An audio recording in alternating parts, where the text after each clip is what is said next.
Okay, all right, we are now at 7. I don't want a Windows update now. That is the last thing I need right now. At 7:19, we are going to open the regular meeting of the village board. We're going to start with our two usual administrative items. The first being approving the minutes from the June 25th, 2024 board meeting. Is there a motion to approve those minutes? I have a motion from Warren. I'll take a second from Andrew. Is there any discussion of those minutes?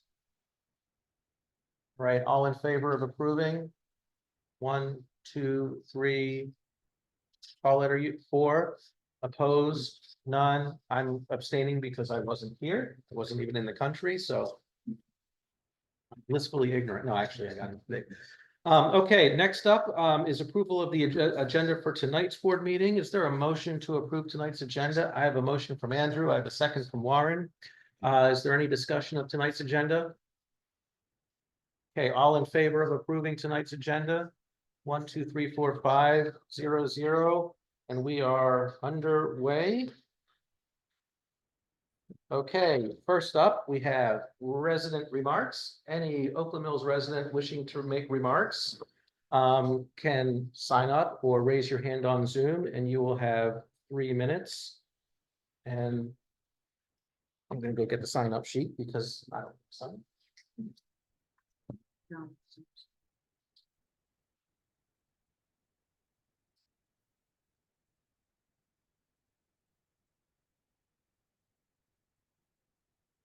And let's see, that's a no. And Lee Allen circled yes and no. I started to circle yes on accident. No. Okay, all right. Okay, and then we have a no, sorry.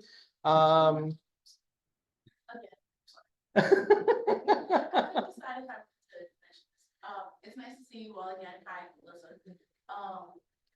A resident at Columbia Point. This may be addressed in our attendance committee that we're working on for me, but I feel like you guys mentioned that you can help us out with the food, and there's a wasp nest under one of the lifeguard chairs, and we brought it to the attention of the property managers there, and I feel like all it's going to take is one kid that's allergic to bee stings in the neck, and it's not going to end well.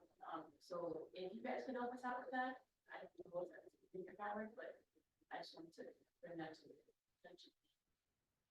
Is that one we can? Is that? To be honest with Is you, that one we can do as a violation? I'm I'm actually not sure. I'm not sure, but I will Karina. absolutely bring it to Karina's attention tomorrow, and she will know for certain. So. Sure. Okay, let's see, is this when Maria? Okay, you didn't say yes or no that you want to speak. Did you want to speak? Spoken so much, and I'm so sick of this management over here.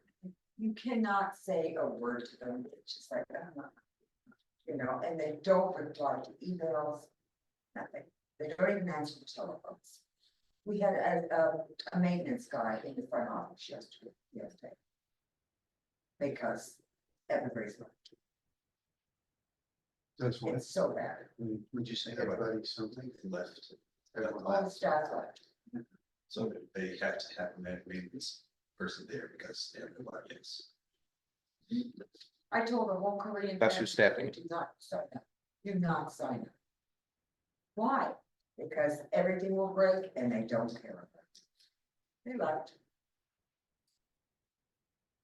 Thank you. Andy Hernandez also didn't check yes or no for speaking. Hi, I was undecided, so Okay. that's why I didn't circle anything. I guess I'll just introduce myself. My name is Andy Hernandez. I'm just moved to Columbia Point at the beginning of May. This is my first board of directors, and you'll probably see me around as there's a development with the tenants meeting, stuff like that. So All right. show my face. Nice to meet you. Thank you. Okay. Kevin Judy, Yes. you are a definite yes. Yes. I circled. You circled why? with the strong ink. Okay. Just wanted to make sure I'm in the camera. Yeah, my name is Kevin Judy. Been here a couple times. I'm here with other tenants of Columbia Point. And I'm not going to speak long. Just as I understand it, tonight there will be a discussion of the tenant committee meeting, the first one we had recently, where we went over the charter and officer guidelines.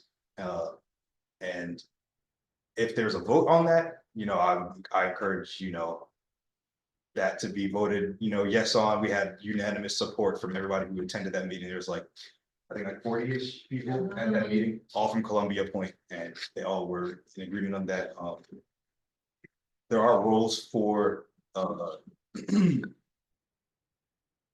representatives from each of the rental communities in Oakland Mills. And we fully intend to, the tenant committee fully intends to try and get more involvement from the other communities in Oakland Mills as well. But as of now, Columbia Point is the main brunt of the attendance.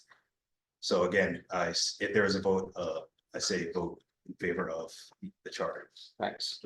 And just to inform about the way we normally conduct business, Paulette is going, my understanding, because we exchanged emails, is going to introduce the draft of the charter to us tonight as part of her committee report. We normally do not vote on something the night it's introduced, to give the board members an opportunity to absorb it, comment on it, and have a discussion about it. So except in some emergency situations, we've done that before. So the likelihood is that she will introduce the charter to us tonight. We'll look at it. We'll have a couple of weeks to absorb it, because we'll get electronic copies of it. And then it'll be brought back as old business for a vote at our, I don't even know the date, our next meeting, 2 weeks from today, August 13th meeting. It's 13. Okay. Yes. Yes. I will just want to reiterate. I'm not saying do the emergency thing tonight, but it was like unanimous discussion of Yes. this. So I'd say at least consider that when you're going over. Of course. the- Of course. Thank you. And Jake Burdette, you didn't check yes or no either, or circle yes or no either. Anything? Did you want to say?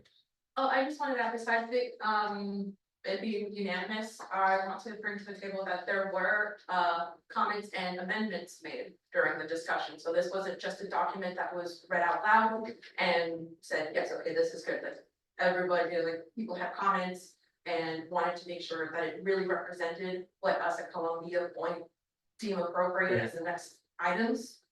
So not only was it unanimous, but it was thoroughly considered. Great. Thank you. And yeah, I'll keep it real brief.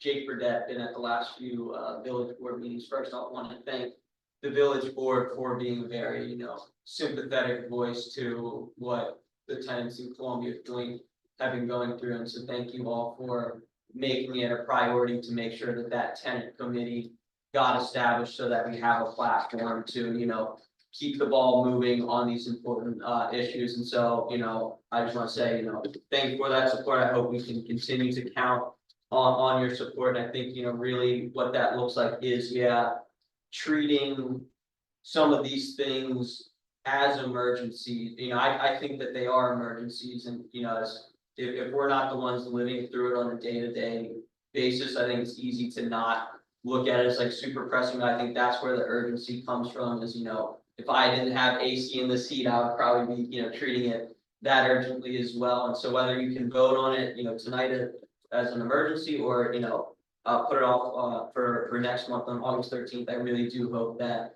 you all will follow the tenants' lead and vote to adopt our charter. And then also, I think Paulette will talk more about this in her update, but they also voted to, recommend that you all send a letter to the other village boards, also, suggesting that they consider also creating a tenant committee. I say, as somebody who lives in Dorsey Search, I went to my village board and asked them, after you all did what you did here in Oakland Mills, that, I went as a new tenant who just moved in there and asked them if we could do something similar here. And I didn't have a group of 40 tenants behind me, and so maybe that's why they didn't feel the urgency, but that's why I feel like having a village board itself make that, recommendation in a very polite and diplomatic way, obviously could go a long way to making them take the idea a little bit more serious. And that's just my village. I'm sure other villages, would be the same. Yeah.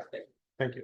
And just to be clear, whether we vote on a charter tonight or we vote on it on August 13th, that doesn't prevent, I mean, we've already said we want to have a tenant committee. So, the committee will continue the work we're doing, in cooperation with the committee and the county, for Columbia Point continues. So none of that, would be held up by any of this. I know Paula has a report later, so I don't want to steal her thunder. I'll let her share the good news that we've heard from the county. We were talking before the meeting started. We did get an update from the county earlier today. And there's definitely some stuff happening, violation notices. Paulette, I'm sure you're going to go into the details. One thing I did want to stress though, when we talked about this, a couple of meetings ago when you all first came and spoke to us for a while, and that was, making sure that everything goes on record, right? We as the village board can put a lot on record with the county, but we're one body saying it. If 100 bodies from Columbia Point say the same thing, it has that much more effect because they're opening cases as they're getting complaints. And one thing that the health department did point out, and this was specific to some of the trash pickup, rodent infestation, and I think sewage issues, is that they haven't received complaints since about December 2023 directly from residents. So I would encourage you to keep complaints flowing, even though the county's now looking at it, even though we're on it.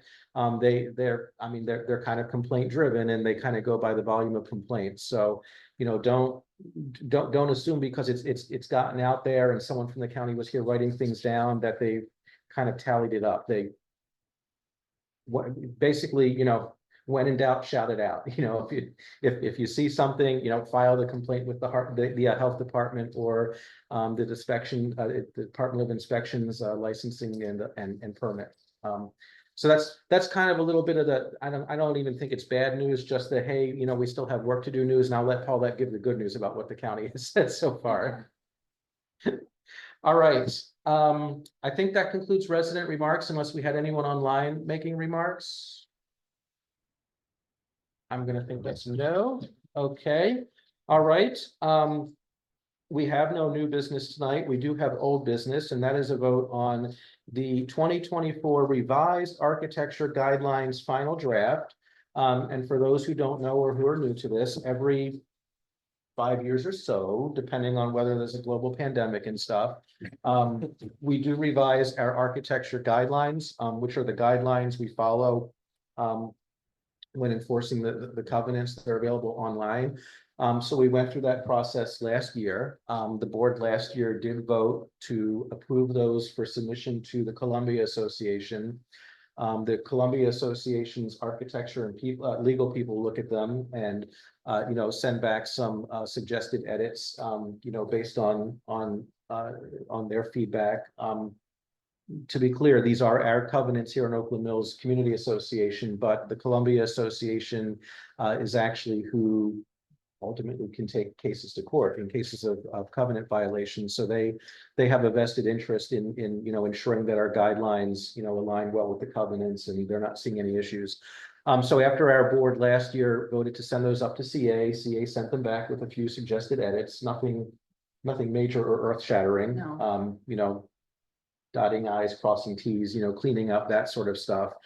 So now we have the guidelines before us with the CA edits, and hopefully everyone on the current village board has been able to look them over.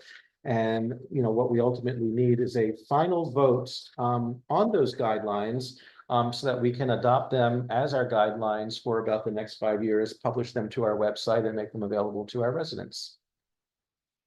Is there any discussion of those guidelines? I'm gonna look over at the architecture chair. They looked good to me. Yeah, I'm happy that you guys did all the work to get the old guidelines up to current or better standards. So yeah, they looked good, and I'm Okay. happy for them. I read it again, all 36 pages today, and it looks good to me. At this point, I feel like I aged 36 years every time I read the 36 Yes, pages. amen. All right. Bill, Paulette online there, any questions or comments about those guidelines before we call a vote? All right, I'm going to call for a motion to approve the guidelines as revised. All right, I have a motion from Andrew. I'll take a second from Warren. Any further discussion? Bill, was that a premature vote or raising your hand for discussion? He wants this over with. It was a late second. It was a late second. Okay, all right. So I got a third from Bill, maybe. All right, I'll call the vote then. All in favor of approving? 1, 2, 3, 4, 5, 0, 0. Breathe your sigh of relief. No, actually, I am breathing a sigh of relief, A, and B, I'd like to thank everybody who worked on these. I'd like to thank the board, the RAC, Jonathan, Karina, Carrie, Mike, the committee of residents who joined in. This has been going on since September. So I am super excited to now make them our official new guidelines, and they will be uploaded and put everywhere appropriately. So thank you very much. And Jonathan, thank you for Well, no, all thank of- you. all of your time you Heard it put in. cats. You heard it a lot of cats. So thank you. And thank you, CA Legal. I'd be remiss not to thank them as well. So thank you, everybody. Okay. Board chair report. I've got an interesting one for y'all tonight.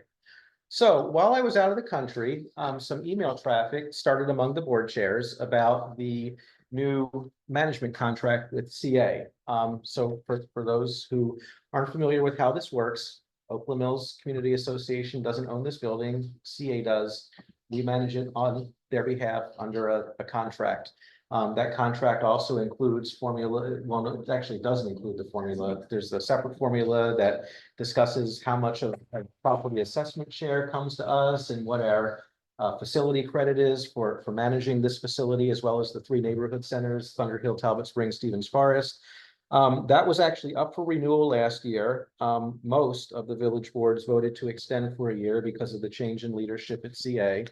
So now it is under discussion this year, primarily among the village managers and CA staff. So some email traffic started while I was out of the country among the board chairs about, how things are going. And it was odd because I was 6 hours ahead, so I would see all this stuff the next morning when everyone else was asleep. So I didn't really participate much because of the time difference, but we all did agree that we would get together. So the board chairs met over at Wild Lake Village Center on Friday evening to discuss this. And just as some background, and I know Brigitte gives updates too, what's proposed this year is actually 2 separate contracts. One would be the facilities management contract, and the other would be, and this is a bit of a bone of contention, CA likes to call it our grant. We like to call it our assessment share. Because we're not asking for a grant, we have the right to assess properties as an HOA, and they do that on our behalf and give it to us. So, the village managers, I think correctly, have said, no, call this thing assessment share, not a grant. We're not applying for a grant here. We're partners in this. So we did meet last week to discuss kind of the strategic direction of this whole thing. And before that meeting, Bill, Brigitte, and I actually met here at the other barn Friday afternoon. And Brigitte gave us a great update of where things are. So without belaboring this, because this was a 90-minute meeting, actually we were all, very much in agreement on several things. I took notes and put them on the board. Brigitte and I talked about them the other day. So one of the points I made was the villages and the Columbia Association have had this relationship for 55 years in the case of the oldest villages. It's about 55 years for Oakland Mills. Obviously, it's shorter for some of the newer villages because they didn't exist. Yet we do this thing every 5 years, and there's always some bad feelings and contentiousness because it's a negotiation. And I said, why are we doing this to ourselves every 5 years? We've been partners in this for over half a century in the older villages. And the other board chairs kind of nodded and said, yeah, why are we doing this every 5 years? So one of the things we all agreed on, and 8 of the 10 were there, two villages weren't able to make it. One of the things we all agreed on as board chairs to bring back to our boards was that we felt that this process, this time, should result in something substantially longer term, if not an indefinite agreement, especially when it comes to the management of the facilities. And then if the assessment share formula, can be locked into something that's reflective of and adjustable to the overall, number of assessed properties in Columbia, whether Columbia continues to grow, shrink, or stay the same, then it seems that something longer term could be worked out, so we don't have to go through this process every 5 years with both the facilities and with the assessment share and, some of the adjustments to this mysterious formula that they have. So that's one thing we all agreed we wanted to take back to our village boards. This is just for your consideration now. This will, like what I said with the charter, this will come back as old business later because we're drafting something up. I just want to give you the preview in my report. The second thing we talked about, and I just hinted at this, was we think that, well, let me back up a second. Another thing we talked about was we'd like that they split it into two, facilities management, assessment share. We think if you're going to split it into two, then the assessment share should truly be about assessment share. It should be about what proportion of, the assessed value of properties within Columbia, the villages are going to get, apportioned by the size of the village. We think that any finances related to the facilities, like the facility credit for the number and size of facilities you have, should be in the facilities management part of the contract. So we're not mixing different colors of money, right? Because, we collect assessments regardless of the facilities we have, based on, properties and property values. And then we have the facilities and we have a separate contract to manage the facilities. So we all agreed we'd like to push for that strategically as well, assuming our village boards support us. With that said, on the assessment charge share, right, the share of the assessed property values we get, we think it should be a funding pool fixed to a percentage of CA annual charge receipts, distributed by a formula that accounts for the size of each village as it changes over time. So the pool is fixed percentage of CA annual charge receipts. So if town center continues to grow, that doesn't mean CA says, well, town center is going to grow at the other 9 villages' expense because CA has grown. Town center will get more. Oakland Mills, Long Reach, Owen Brown, the others won't get less because we'll have the same number of properties. The pie grew. We're not dividing up a constant pie. If the pie is growing, then the part of the pie that's growing gets more, not at the expense of those who maybe haven't grown. So we all thought, okay, that sounds reasonable. That's something we want to bring back to our village board. Talked about the facility related funding, the facility credit being separate from the assessment share and instead part of the facility management agreement to run buildings like this in our neighborhood centers. The current contracts do not include any clauses to handle amendments to the contract as needed or dispute resolution. And as we know, when CA was going through its struggles with COVID, things definitely kind of got changed on us, but there really wasn't a process to do that. CA just said, you're getting less, take it. So, we do think if this is truly the relationship we want it to be, that, that should be, encoded within the contracts. Also, right now, while we do support that these are two separate contracts, they are dependent upon each other. There is language that basically says, if you turn in the key to the facility and you don't want to manage the facility anymore, you're also not getting your assessment share.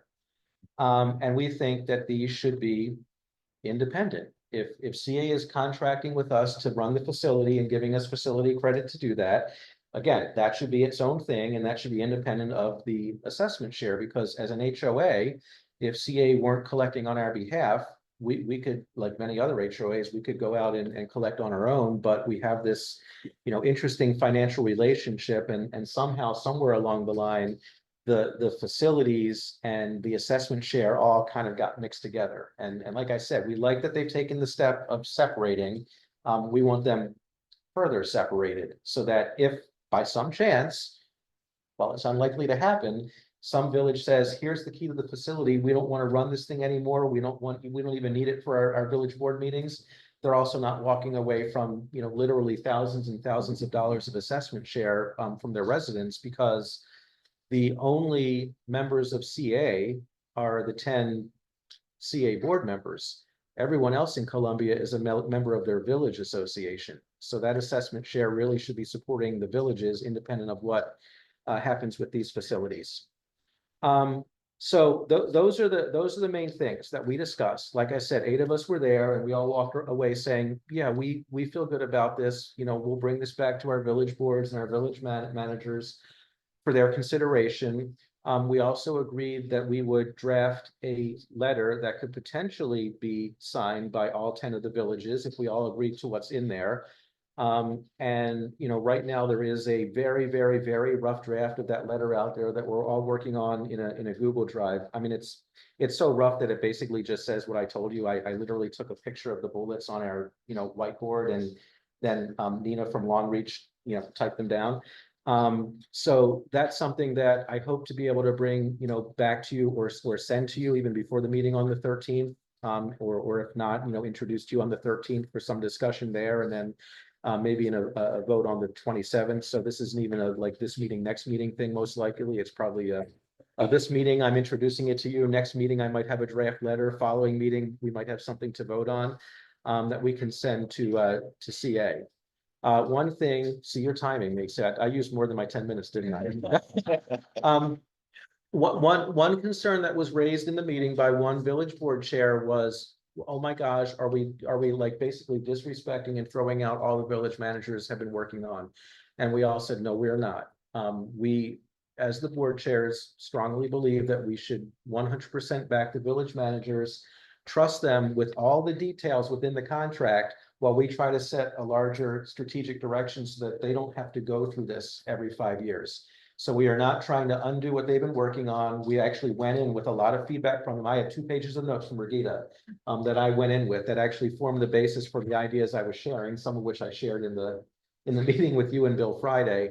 And the other thing, you know, we all agreed we would stress with the village managers, and Brigitte and I had a conversation yesterday morning, was, you know, we support them. We also have their backs. We don't want the village managers to feel that if they see something in there, you know, that they shouldn't push too hard because they're concerned. See, we'll just say, give us the keys. It's our facility.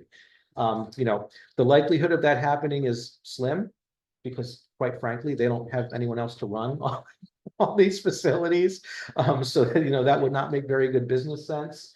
And, you know, we want to establish ourselves as partners in this relationship. This really should not feel like a constant, you know, big brother, little brother type relationship. We are all professional, independent 501c4 associations. You know, because of the financial relationship, CA does have more insight into us than, you know, perhaps other business partners would, but we are still business partners, and you know, we want to move forward in that way, you know, versus as like a 5-year contractor. You know, we're not the typical CA contractor. We're in a 50-some year relationship in the case of most villages, which I think I've already said like 15 times. So that's how that meeting ended up. We agreed that we would meet. Well, we will continue to have board chair meetings. So I think Owen Brown's going to host the next one at a date to be determined in late August. And then I said Oakland Mills would host the one after that at a date probably to be determined in September. Normally for members of the board who are new to this, if we're planning a board chair meeting, I tell you in advance, I say, are there any topics you want me to bring up? And then I go in and talk about what y'all want me to talk about. This one kind of, like I said, came up by surprise and was very, very narrowly focused on just this one thing. So that's why at the last meeting I was at, I didn't say, hey, we're gonna have a board chair meeting coming up. What do you want me to talk about? Because I didn't even know there was gonna be a board chair meeting coming up. It kind of came together in about a week's time. But it was, I think, actually one of our most, in the time I've been a chair of the board, one of our most productive meetings. You know, we are not a decision-making body. We're just talking amongst ourselves based on our expertise and, you know, how we think our boards might feel about things and what our village managers tell us. And, you know, as always, we say at the end, okay, we'll bring this back to our village boards and we'll have some discussion. So that's my whole report tonight. Any questions? Yeah, what's the likelihood that CA would actually agree to this? I don't know. Idea. My problem is I don't see why they would. Because they like it the way it is. Well, Is there any leverage that we have? true. I think some of the leverage we potentially has, if all 10 villages, you know, kind of unite on this and say, this is the relationship we want to have, I think there is some, you know, there's some power in numbers. Before, didn't we like sign it until they like actually? There have been some villages that, actually, I think one village still has not signed the extension.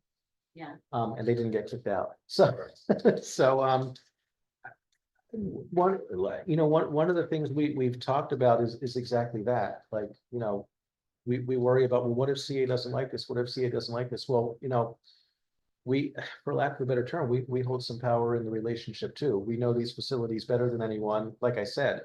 All these residents who are paying assessment charges are actually members of the villages, not of CA. And, you know, I think we need to, And that might be. Begin the leveraging leverage. that. That might be Yeah. the leverage. Yeah. I just. Cause I can see that it would be a tough sell for them and they would need to, but some persuasion. yeah, but I think to their benefit, I think this also adds predictability, right? If you lock in a formula and everyone knows what it is, and you lock in a long-term agreement. It's also that much more predictability for them and that much less work for their staff and their legal team every 5 years to go through this.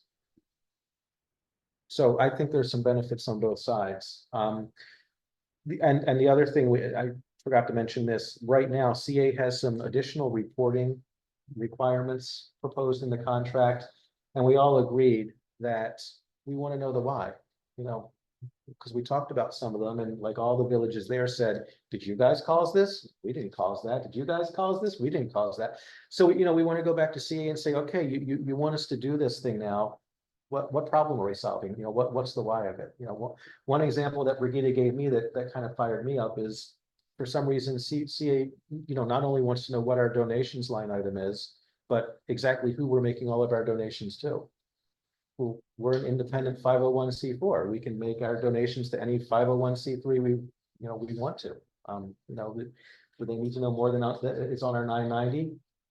I don't know why. Maybe they have a good reason why. So, you know, we also want to ask questions about that because there's just some things in there where, you know, it almost feels like it's a because we can.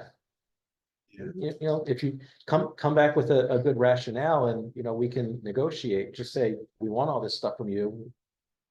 Why? What are you going to do with it? Or what problem are you solving with that information? But I don't know. I you know, I'm not. I don't bet on horses or baseball or anything. I'm not good at predicting odds. You know, I don't know. I don't know what they'll go for, and I don't know. Honestly, none of us really know what happens if we're, you know, at total impasse, which is actually one of the reasons why one of the things that was important to us was to have clauses to handle amendments and dispute resolution right in these contracts, because right now, you know, whenever that something like that happens, everyone goes into this world of the unknown where, you know, some of the villages are kind of afraid of, well, if we go too far, they could just kick us out of our buildings because we don't own them. And I'm sure if we talk to some folks in CA, they're probably concerned about, but what will we do if the villages actually walked away from all these buildings that we own? So I don't know. Right, I just think it's important that we have a strategy. Mhm. It sounds like a reasonable plan. Right. It's just, we need to think about, because I'm sure the answer will be at first, no, Mhm. because they feel like they have the power. Right. If you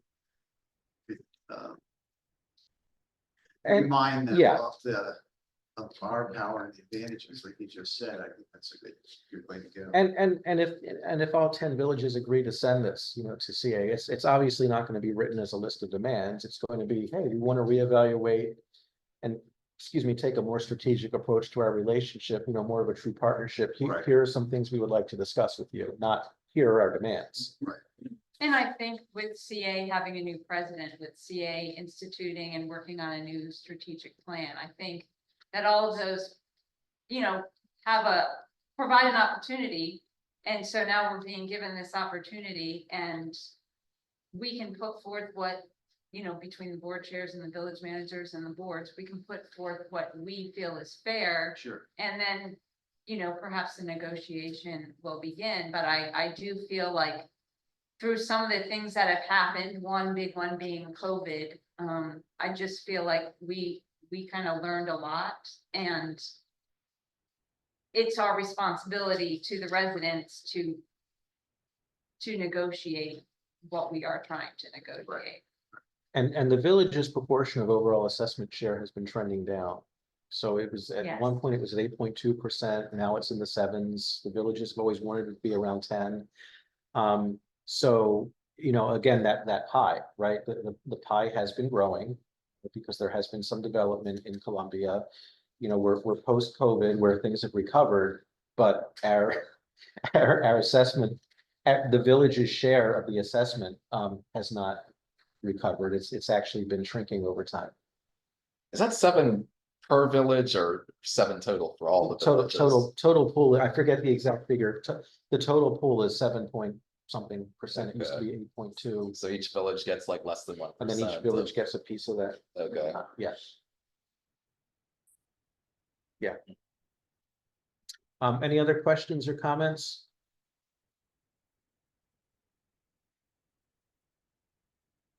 All right.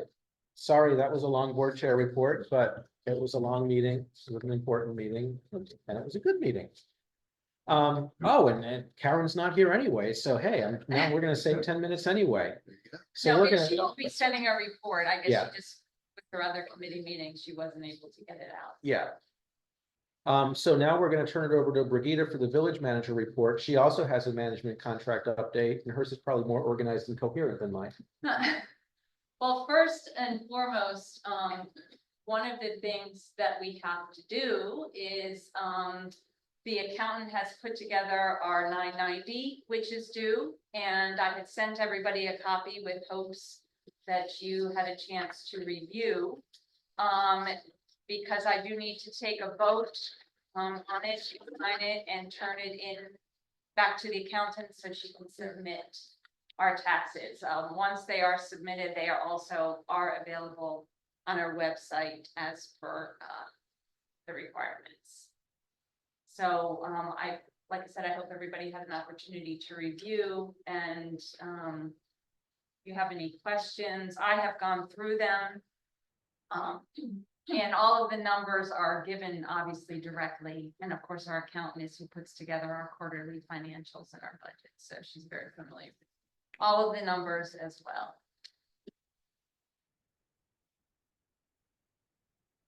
And there's a lot of pages, which is why I didn't provide everybody an individual copy. Maybe I should just send it first.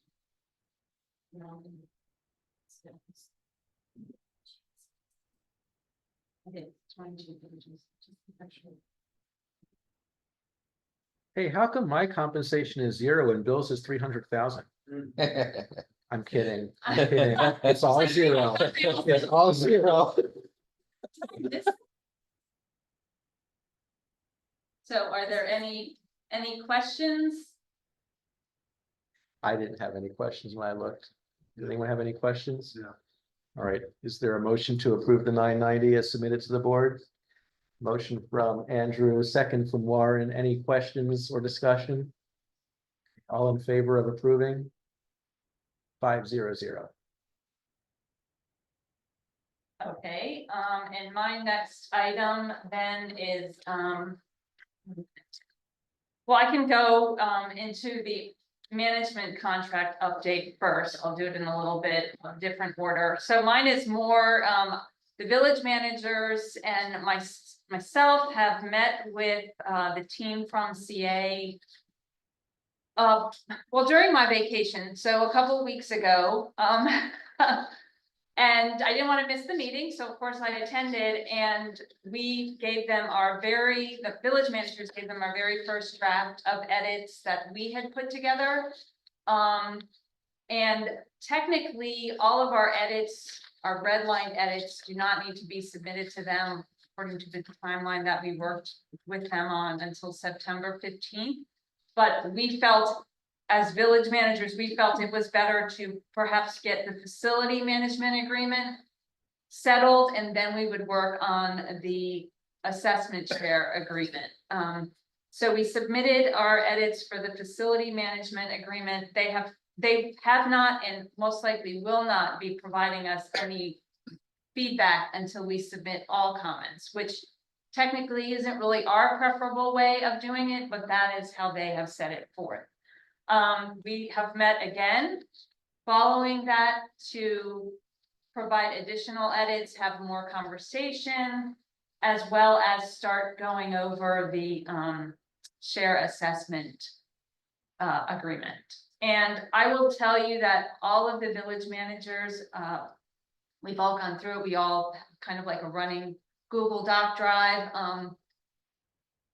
Google Drive doc, sorry, mix that up. And we really, it was a very cohesive conversation. We all pretty much agree on a lot of the same things. There's a couple of individual pieces for different villages where those would go into the exhibits, but it has been a very positive experience in the sense that it's really brought all of the village managers together.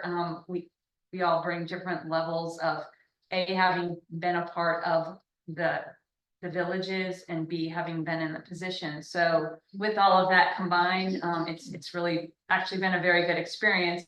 We are meeting again on Thursday, and I will obviously continue to bring and provide updates of the red line copies. I was planning on sending out, once we had kind of a more final red line, to everybody, so they can just see where we're at and what we're coming with.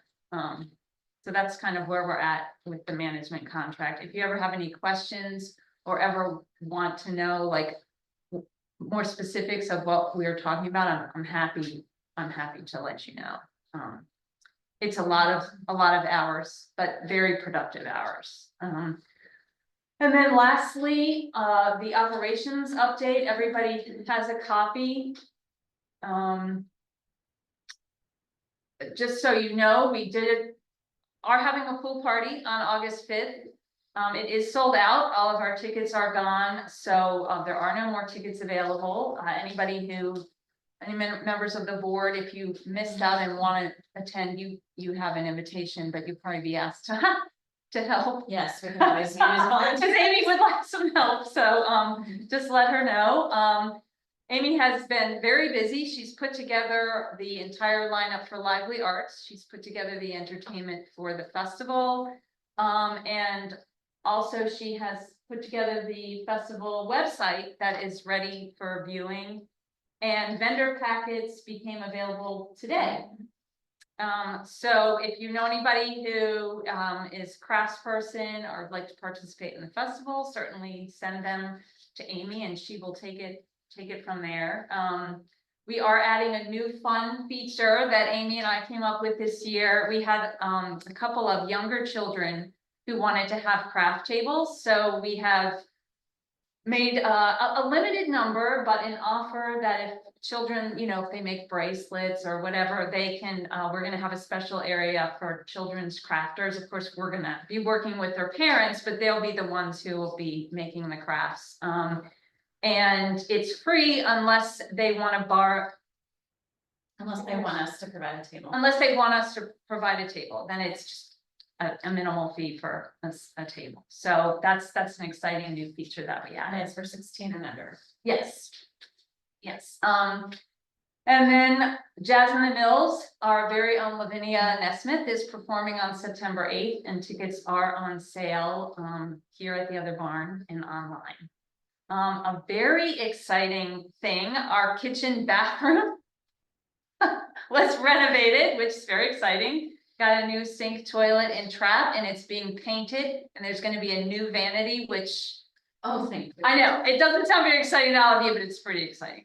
It's from like the, I don't know, whenever. I think it's Longtime. ancient. It Yeah, was, it's and if you ancient. sat on it, you thought you were gonna fall, so it's pretty exciting. Last Thursday, I did attend a stakeholders reception. Bill was there also. It was for village boards, chairs, vice chairs, and senior staff, and I got to meet the new CA president, so that was exciting. He is a full-on Red Sox Patriot Celtics fan, so that's a little Yes. hard for me to take. But Yeah. aside from that, it was lovely to meet him. I will get along with him.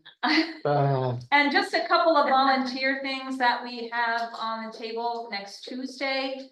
I don't know, board members, if you missed it, but also staff, we are putting together snack bags for Columbia Community Cares at 4:30 here at the office. And then we also have our Prepare for Success School Supply Drive. And they are also accepting volunteers. Last year we stuffed backpacks, so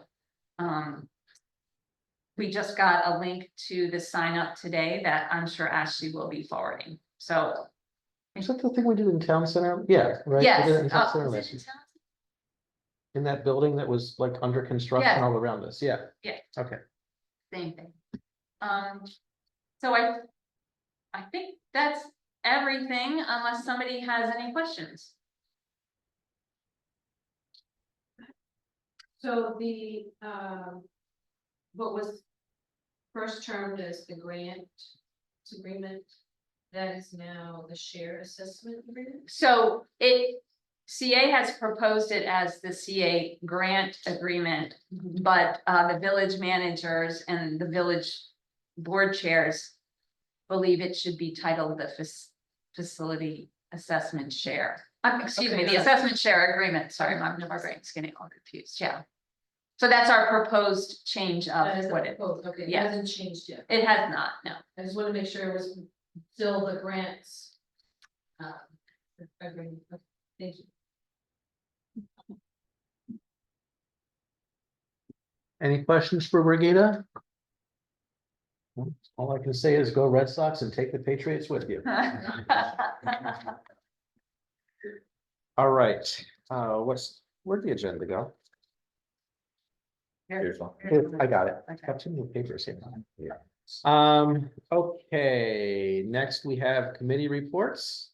Andrew, anything architecture to report? Yeah, we have the two letters, that we have to, it's 9738 Basket Ring Road is the house. Karina, a covenant advisor, has been monitoring it. I went to the house a few weeks ago and the neighbor was complaining that, yeah, the condition of the house is lowering his property value, and I could see the same from visiting, and so all the conditions are listed on Karina's letter, and so they're the two letters, so we have to make, I guess, motions and then vote to approve both of those, one to be sent to the property owner, and then that's the 15-day letter. And then if he doesn't respond within the 15 days, we have the Village to Columbia Association to get them involved to try and hire their lawyer or take action.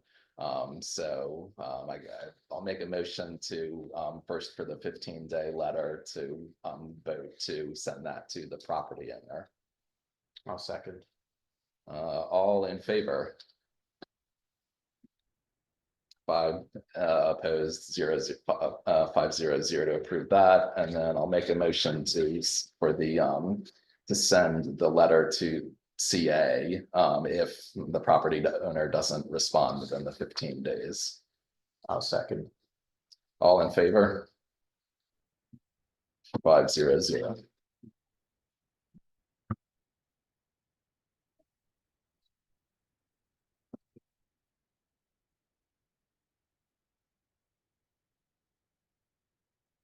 There you go. Okay. All right. Anything else architecture?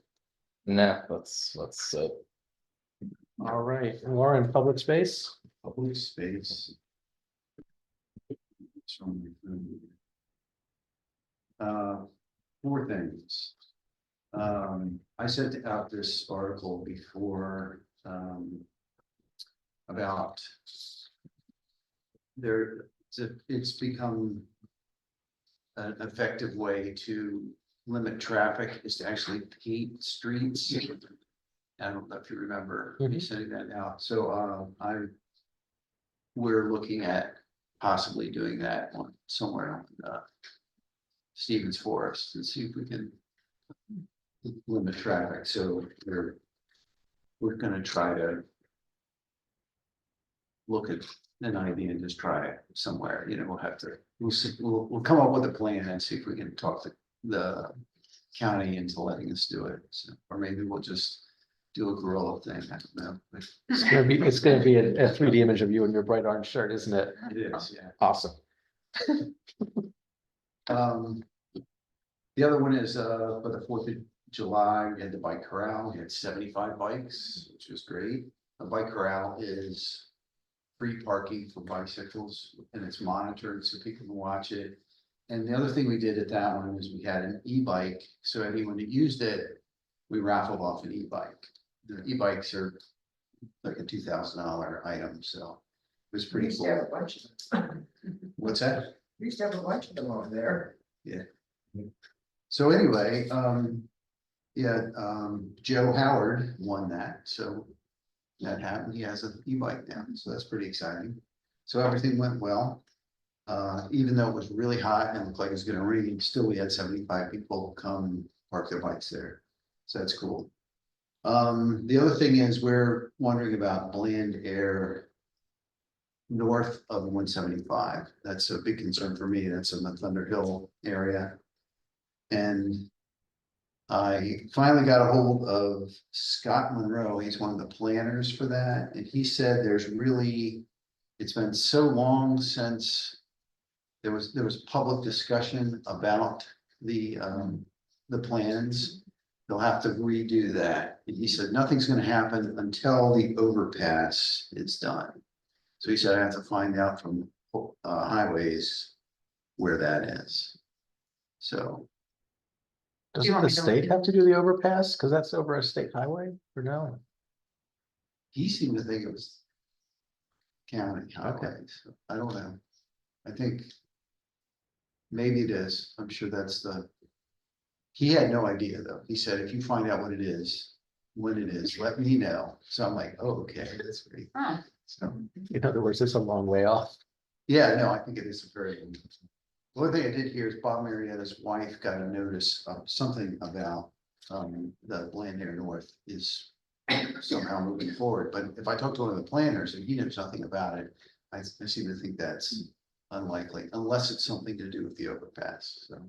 We want to make sure that the overpass has pedestrian and bicycle access as well.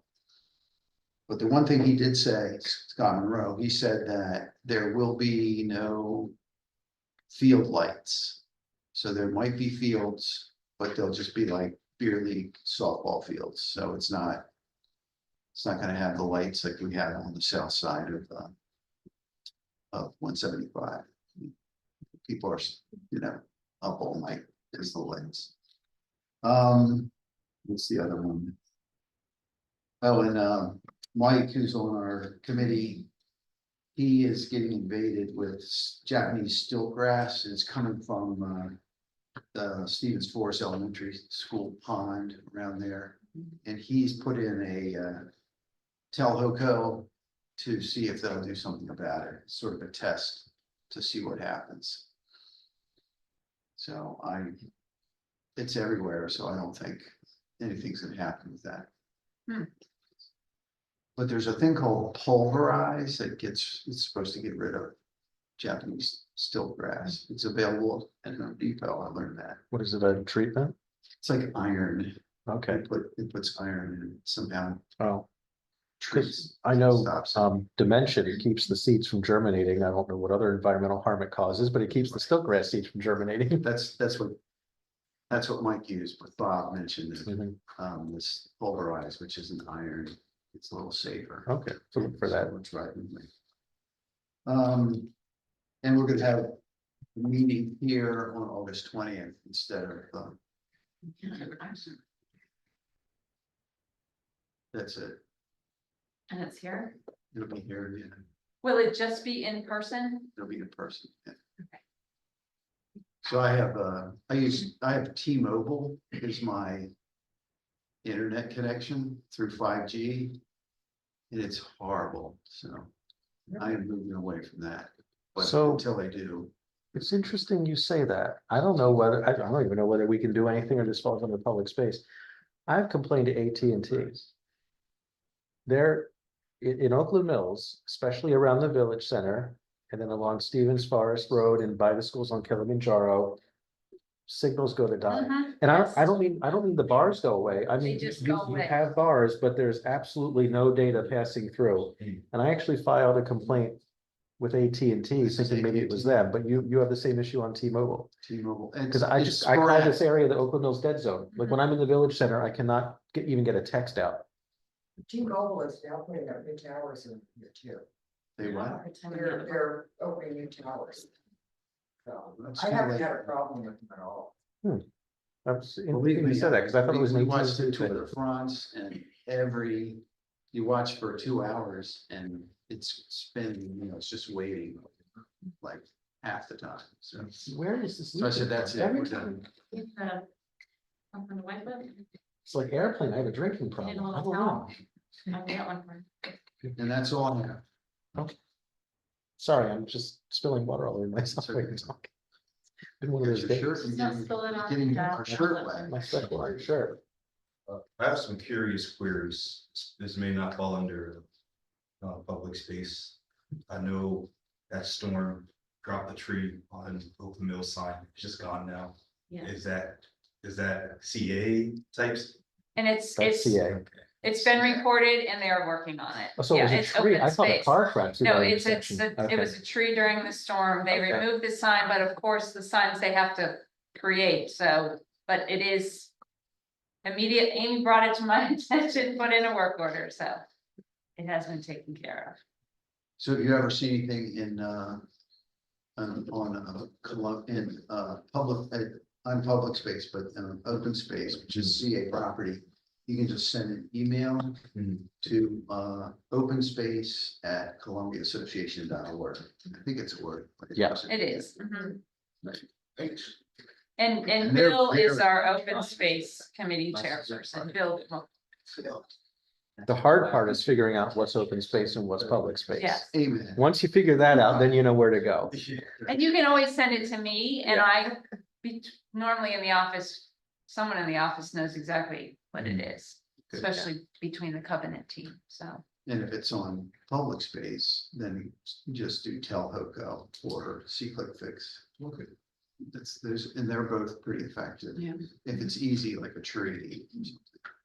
If it's like, I don't like this path, you're waiting forever. Yeah. Yeah, trees and potholes, they're quick. And if you put it into the wrong one, they'll let you know Mhm. and then tell you where to submit it to, so. I do have to say, after one of those storms, there was a tree over on the Exxon lot that snapped off some of it, most of it. And was falling down the hill and a lot of it, it was in the right-hand lane, not completely blocking it, but I came around the corner, I was like, oh my gosh, because I was trying to get in the right lane. So I went on Telhoco and it said to actually report it to them immediately. Oh, wow. And they gave me the number, and so I did. And I went to pick up my son over at the high school, and when I came back, they were there and they took care of it, and they were very, very quick about it, so Cool. they're awesome. And yeah, again, just curious questions. I remember way back, there were electric scooters. Was that something that like you guys were you wanted them here and then it was like, no, we don't want them anymore? No, that was We- a contract. Yes, it was a pilot. Okay, as a pilot, and they did, yeah, so they're gonna try, the county's been trying to get someone else to provide scooters, but they haven't found a taker yet, so they've dropped some costs that they're passing on, so that the county wants scooters again, but that's what we're doing with that. But in that pilot, we did, well, the members of the village board at the time, I was one of them, Lauren was one, Bill. We didn't want that here because the original pilot did not include Oakland Mills and we asked that it be included. Yes.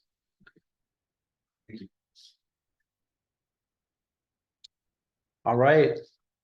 Paulette, let's hear all about the brand new tenant committee.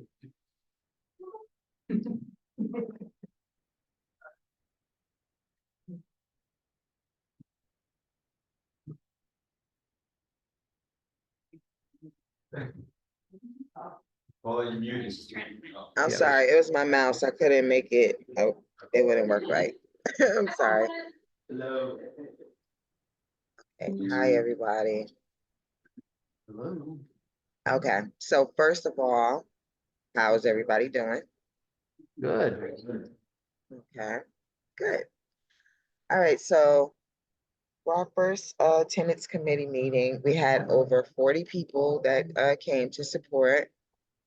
One of the people that came was Mr. Muhammad Mansouri, and we found out that he had not passed away, as we were previously told. So we were shocked, when we saw him walk in, we could not believe it. It was, yeah, it was a good thing, of course. Sorry,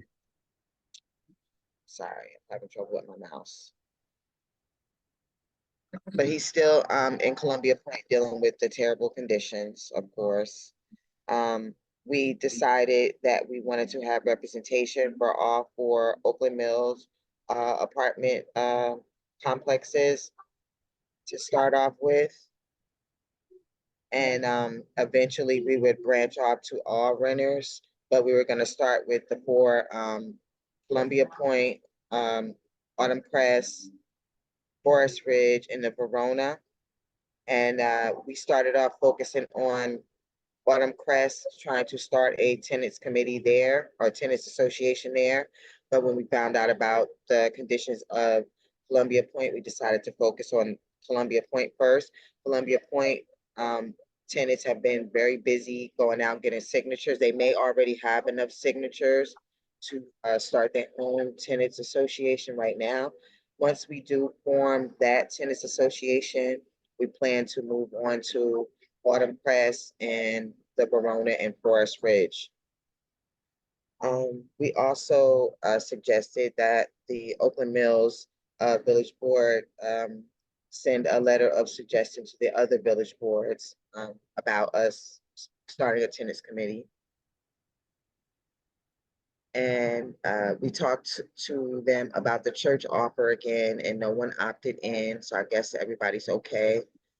So right now. And what else? Oh, did you want me to read the charter document? I can put it up on the shared screen, Paulette.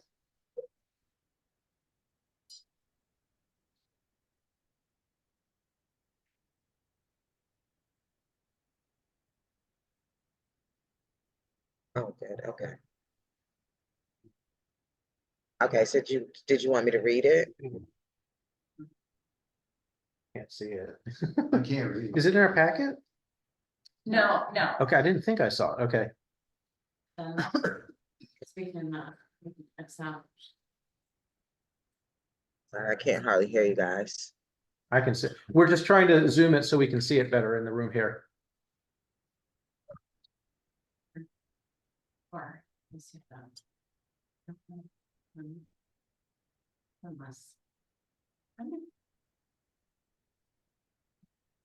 I can see that now. Can you see it? Okay. Yeah. Can you, everyone else see it? I can see it. Okay. So did you want me to read it or no? Okay. I think we're all quietly reading through the bullets.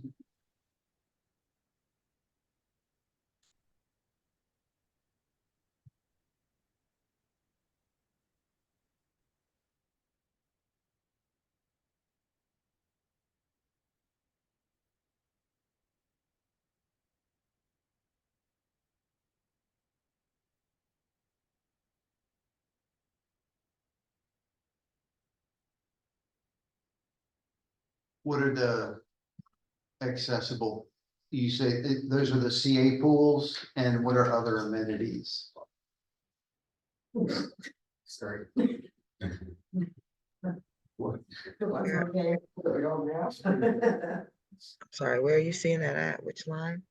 It says Right advocate here. for equitable changes in the CA to help tenants, such as free and accessible pools and other amenities. Are you talking about CA pools? Yes. Yep. Okay. The same thing that Karen was talking about. Right, and what are the other amenities? Jim? Oh, not those.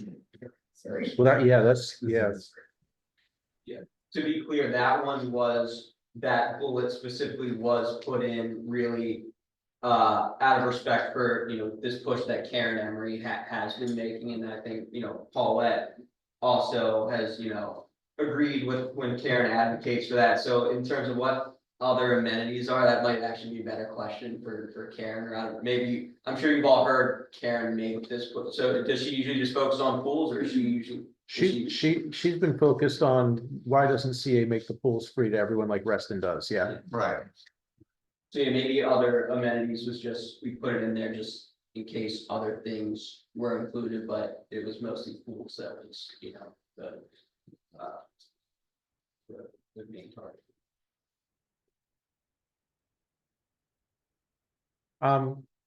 That third bullet down on the screen now, conduct initial tenant organization elections and verify formation petition signatures. So I guess we need to see if OMCA can even legally do that, right? Because so our committees are advisory to the community association. So I don't know whether that's something the community So association about can this- legally do. With that, even if the tenant committee, the tenant union at Columbia Point gets all their petition signatures and brings them to a tenant committee meeting, and then Paulette as the chair and whoever else is on the steering committee all says, we officially, verify these signatures, we say that these are valid, even that, it's not an actual legal thing. There's, in the county law, it doesn't say, once a tenant union gets enough signatures, then it's up to the village board and their respective thing in the tenant committee. So it's not in the law, so this is purely symbolic, and, we're acknowledging that there is no real formal legal weight behind the tenant committee verifying the things. It's more just to say, even though this is a 2018 county law that was passed allowing these to be created, no tenants anywhere in Howard County have done this. So there actually is no fleshed out process. So we're going to be creating precedent, and because there is no precedent set, we're almost 100% sure whatever we come up with as a way to say we got 30% buy-in from the tenants as required by the laws, Goldoler is going to say, this is an invalid these petitions can't be, we don't accept these, we don't acknowledge this as valid, and so we're anticipating that, and so we want to make it as hard as possible for them to invalidate the petition process, and so that's why we're saying that the tenant committee can put their sort of stamp of approval, even if it is just symbolic and doesn't carry any actual legal weight. And that's also why we have that second line there, when desired by tenant organizations in the neighborhood. Okay. Because it's really up to the tenant unions if they want to get that extra, badge of informal support to make it a little bit harder for their, petition signatures to be undermined. So yeah, it's not an actual legal formal verification. It's more of a, symbolic showing of, buy-in from the tenant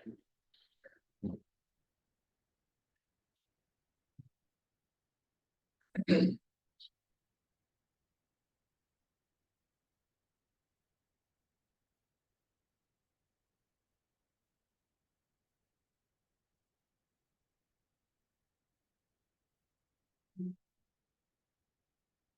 Yeah, those look good.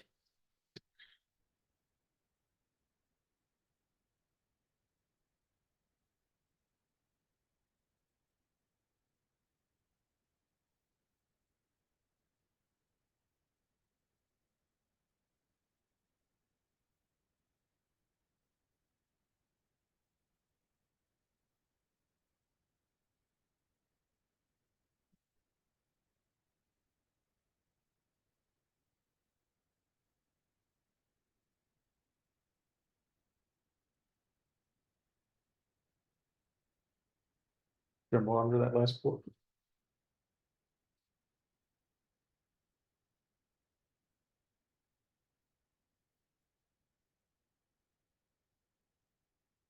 You scroll back up to the top, there was one other thing. All the way up, so it was like in the introductory.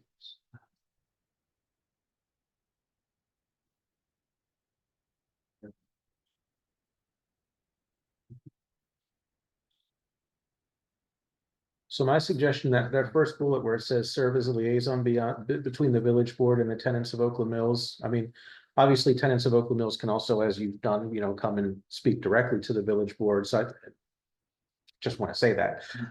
But my suggestion is probably also put something in there that says that this will serve as kind of this committee will serve as the primary advisor to the Oakland Mills Board on tenant relations and tenant issues, something like that, just to establish that it's an advisory committee to the board.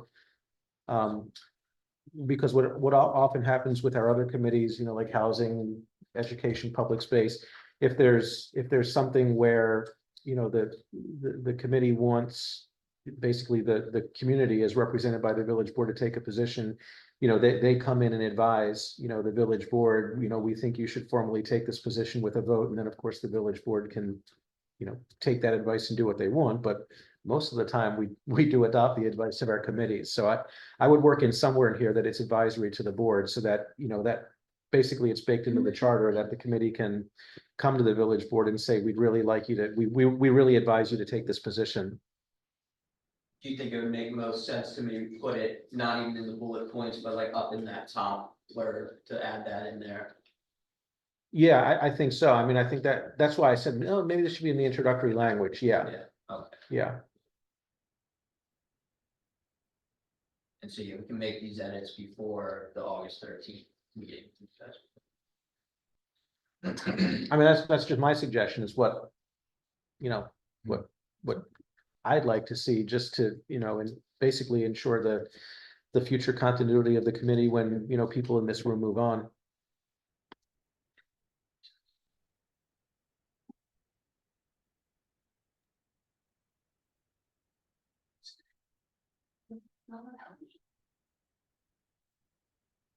Bill, were you trying to speak? Yeah, yes. Since we're looking at the bottom of this form to have the board approve it, would this be something that we would put on the board agenda as new business? And then the next meeting, old business, and then vote? It could, well, based on kind of my understanding and the history of the way we've done things, I think since we're looking at it as part of the committee report tonight, and it's, it's now in the public record and we're all going to have access to it, I think it could be on old business at the next meeting. Because we could have the next couple of weeks to go through it and, bounce ideas off Paulette. So I don't think we need to do new business at the next meeting and then wait another meeting for old business. I think it can go right to old business. I would agree with that. And I should add that we drafted this. If maybe you're looking at it, this looks very similar to the education committee charters, because we drafted it based on the education committee charter. And so thank you, Jonathan, for helping us do it. And that's why it has the thing at the bottom of adopted by the Oakland Mill, because that's what the education committee charter said. So follow that.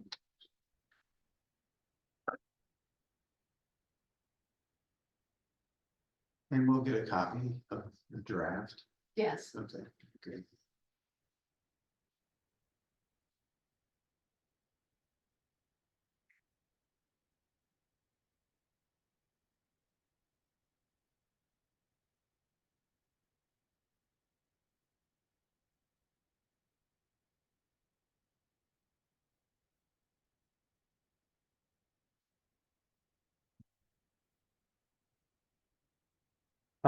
The only other point I have a question about, and again, since it's, kind of an arm of the community association, I'm actually kind of thinking about our own protection. Where it says, where is it? Educate tenants and the public on what their current legal rights under the law are.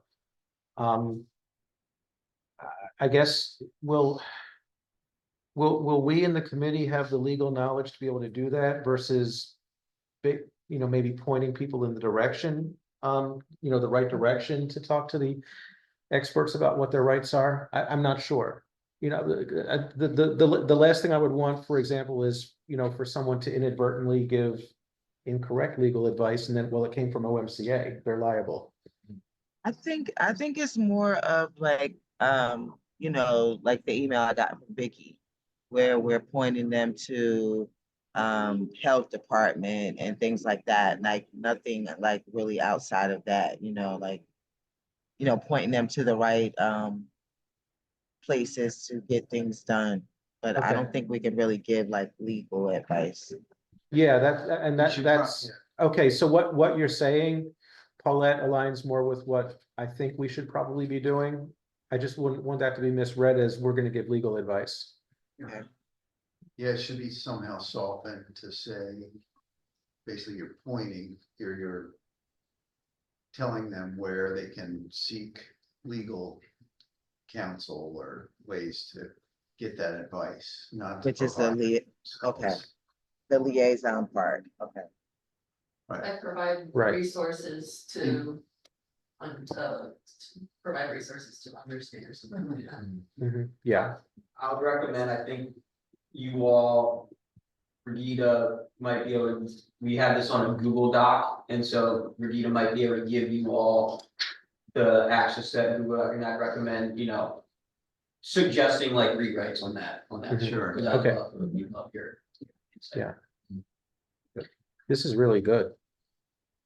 In that section, I would also, instead of legal rights, because I know the new safety, for the Tenant Safety Act, it's coming out in October, that just passed. The tenants should be aware of what that entails for them, and it's not like we're giving legal advice, but it should be something that maybe we can print out as a handbook to give residents as part of the educational part. Right, but like more of I guess I can't, maybe the Like a term I'm looking for is resources. I Yeah. would say like the advisement of resources. Yeah. Yeah, exactly, yeah. Exactly, I mean, I can see as part of that bullet that you would have at one of your meetings, you'd invite someone that would come in and tell you what you could do in certain situations, a legal aid or, yeah. And I think one thing to remember too is, as a committee under Oakland Mills, as I had kind of mentioned to you the other day, one of the things is that it does make available resources to you. It does make available those who can kind of help you, guide you in as far as advocating for yourself, and if possible and when appropriate, maybe we can put in our own, words or language, etc.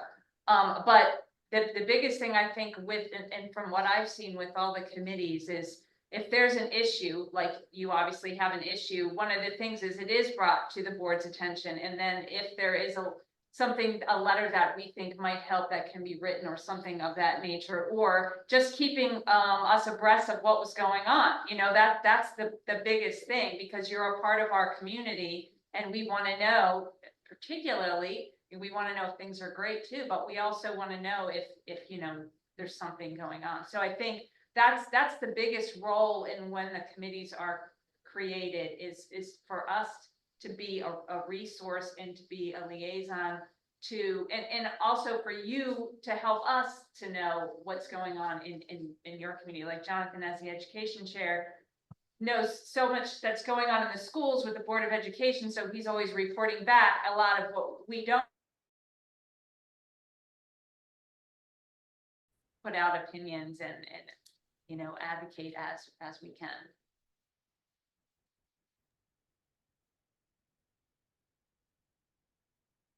Can you hear me?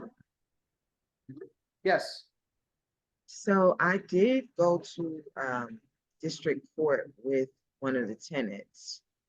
And they went to get information on doing an escrow account for their rent and everything, and they go back August 12th for the judge to decide. But a lot of times it seemed that we weren't aware of how the process worked or whatever. So come to find out, he had to file paperwork, then he has to wait for a judge to say whether the judge approves it or not, for them to go, for him to put his money into an escrow account. So he went ahead and paid the last month's rent, and now he's waiting on August 12th to go to court. Now, once he does go to court and he gets a decision, is it okay if I tell people like what his process was, or is that considered giving legal advice? I don't.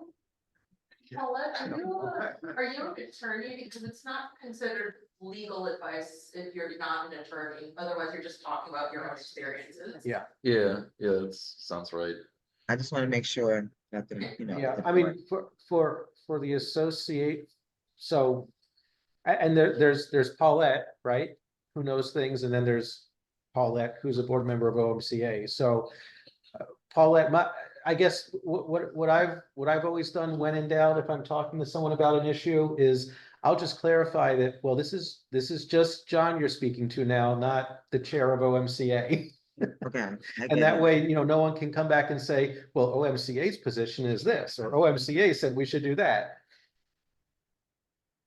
So as long as I think that's, what you said is spot on, as long as you're saying, well, this is my personal experience, or this is my personal advice to you, then yeah, that you're giving personal advice. Right, I just want to help people to know what the process is, because a lot of people are from different counties and it's a different process. So basically that's it. I just want to help them with the process so they can know, where they need to go or who they need to call or things like that. But I'm not trying to like give any legal advice, just what I know. Right, yeah. No, I think that makes sense, and again, like with, the education stuff. I get that stuff all the time from individuals reaching out to me. I know things I wish I didn't know anything about. And it's always, well, here's my suggestion based on my experience. Please don't come speak at a village meeting about this.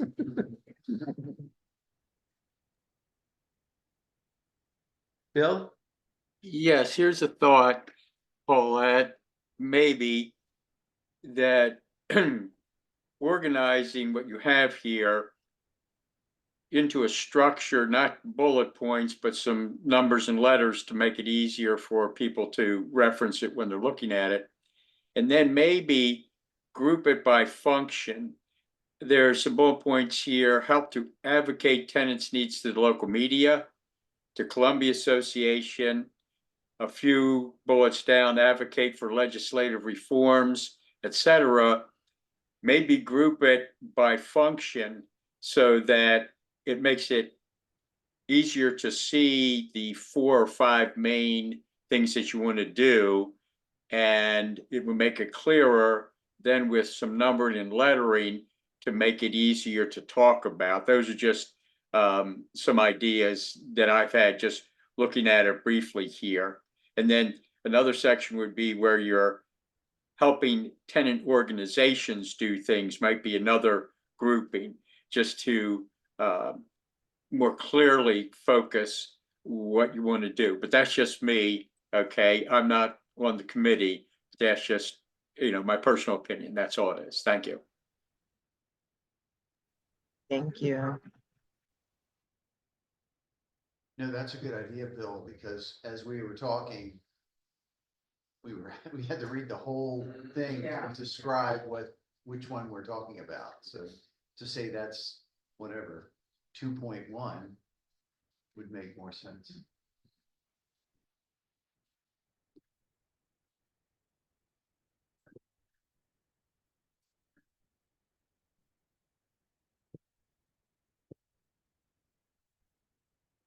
All right, any other questions or feedback?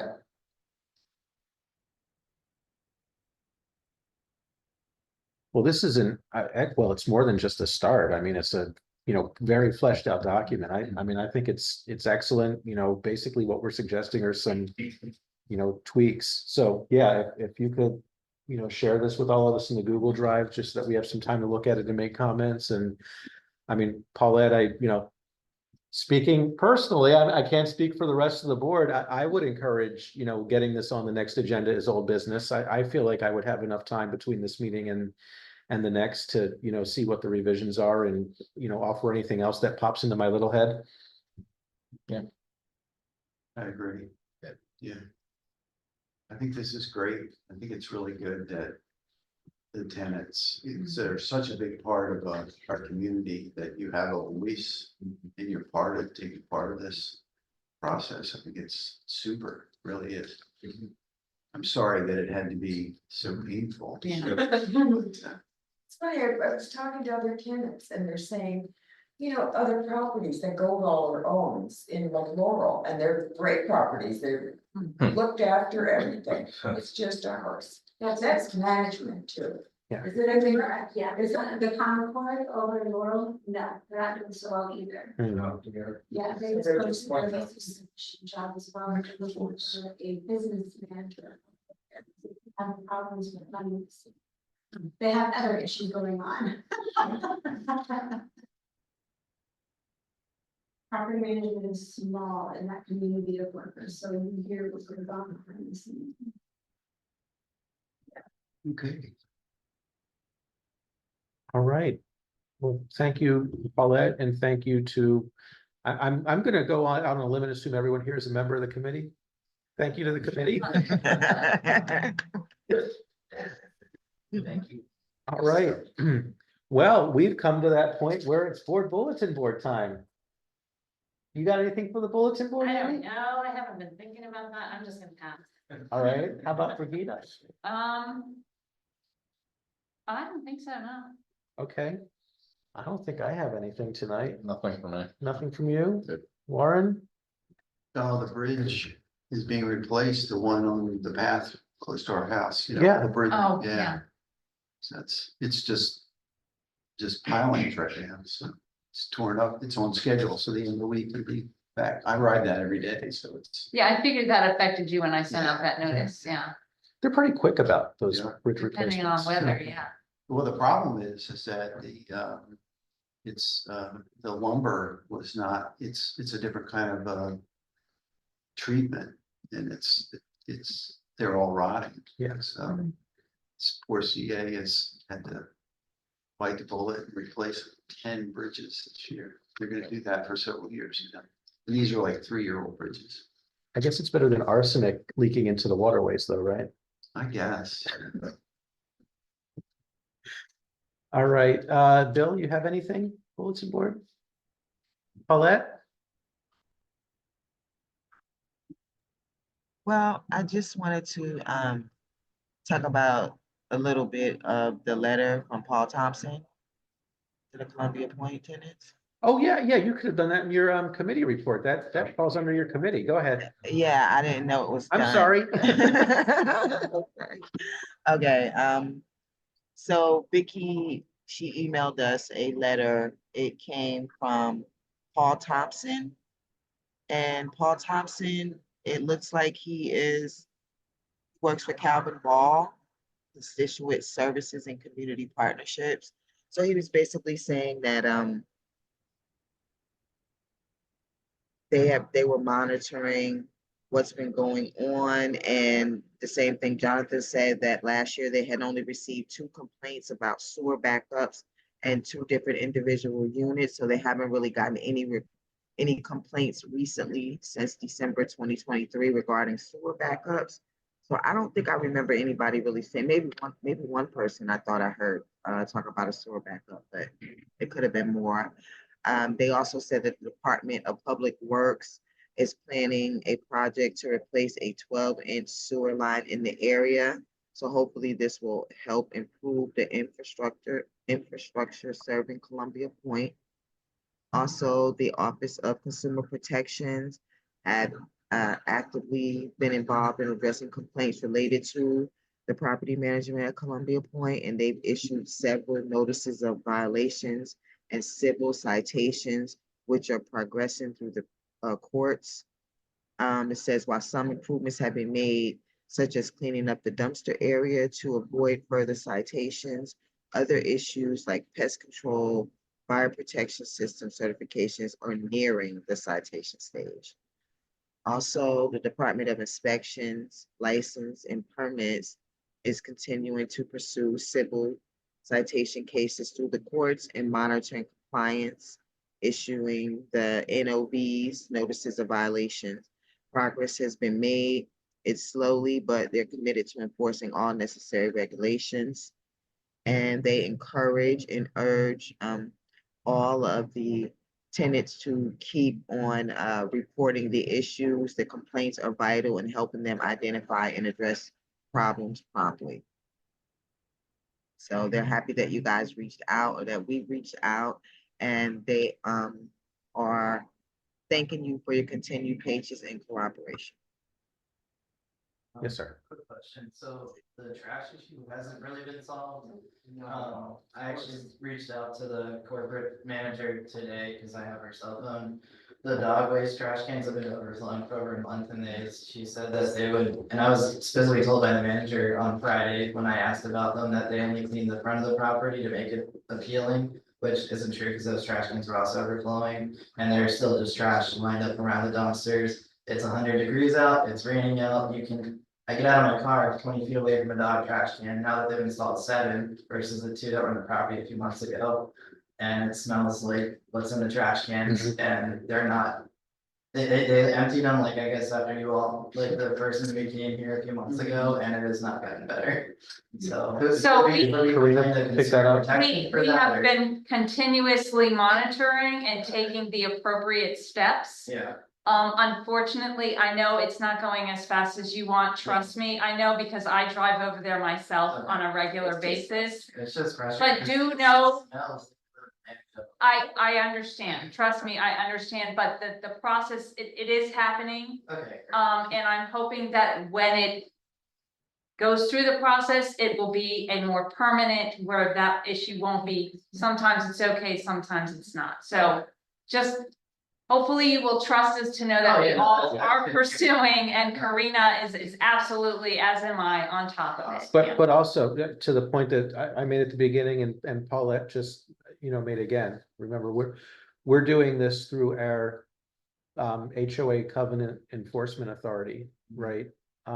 That's a bit different than, going through something like the health department, right? Because this is also a health concern. So, Absolutely. yeah, so I would say, every time you see it. Again, each case is another tally. Yeah, get in touch with the appropriate county department, health, et cetera. And, tell them, we have dog waste, overflowing on a Howard County property or whatever it is. So that you're on the record with them as well. And we can't go to the county and tell them to put more trash cans at your So that's what they facility. did, we had 2, they added 7, like, right after we came to that meeting, and now there's 7 overfilling. Well, and that is, like I said, Bureau of Environmental Affairs, the health department, follow up with them, they are the ones. As we've mentioned, unfortunately, some of our abilities are limited, but what we will do what we can do, yeah. Can they do that through Telhoco?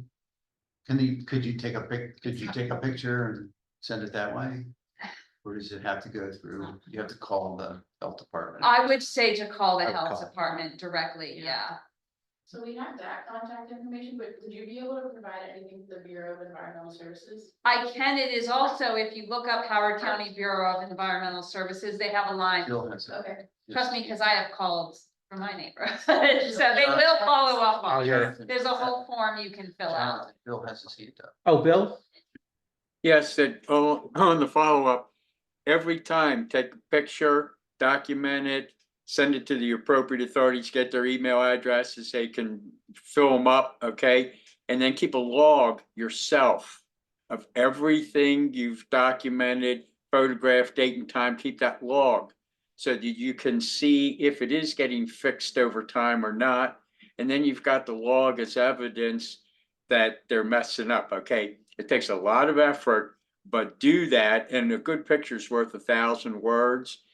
You might not be able to smell the trash, but you can see the mess, and it needs to be cleaned up. So it's a lot of work on your part, but it does have an impact. Thank you. Environmental Services, 410-313-6444. That's 410-313. 313-6444.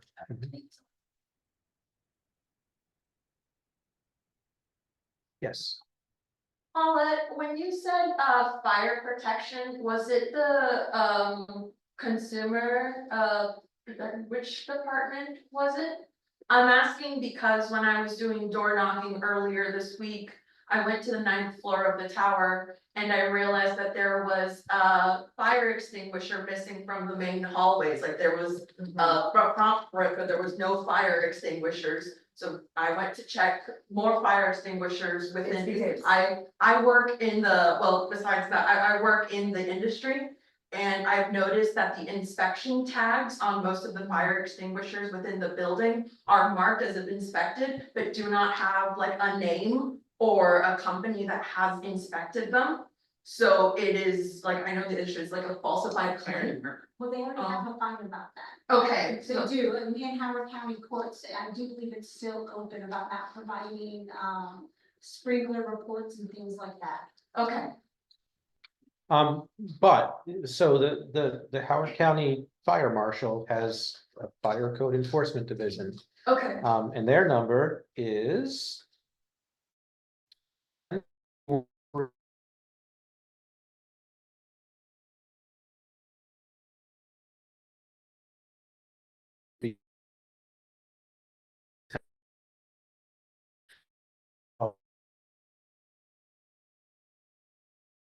Yeah. Thank you.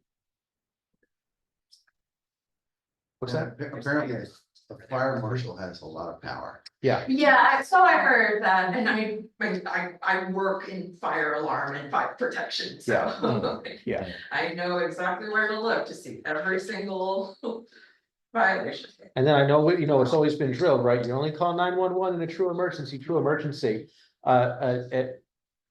A non-functioning or missing alarm, a fire exit that's blocked, you know, anything where if a fire broke out right now.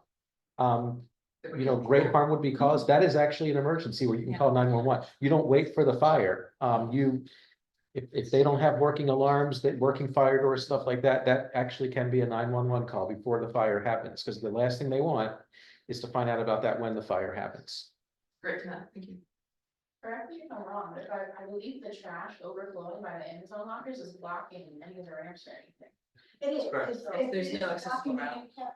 From the, 776 building that is attached to the high rise.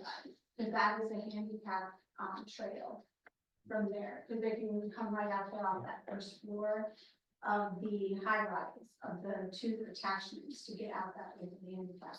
Because the handicap ramps, that's what they want, that they have that building. We're gonna have a lot of calls to action on our. Actually, I found it right here on the fire marshal's site. I'll just read it. If you believe a business has a fire code violation that is imminently dangerous to life or health, that is, the fire alarm is out of service, marked emergency exits are blocked, or overcrowding conditions exist, please dial 911. There you go. Thank you.